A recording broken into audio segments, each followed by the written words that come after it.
What is the difference between CMYK and RGB? CMYK and RGB colors render differently depending on which medium they are used for, whether it be on the web or in print. Let's go further into detail on this question. CMYK color mode. If printers are using a digital printing method, they would print color on paper using CMYK colors.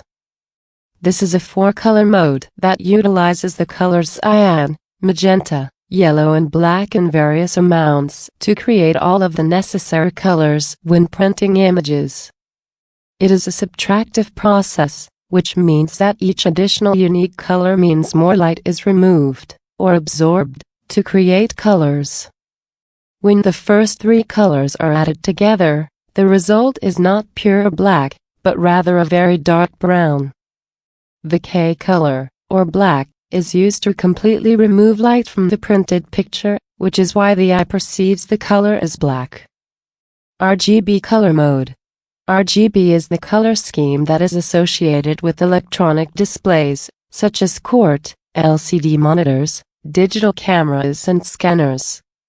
It is an additive type of color mode that combines the primary colors, red, green and blue, in various degrees to create a variety of different colors. When all 3 of the colors are combined and displayed to their full extent, the result is a pure white. When all 3 colors are combined to the lowest degree, or value, the result is black. Software such as photo editing programs use the RGB color mode because it offers the widest range of colors.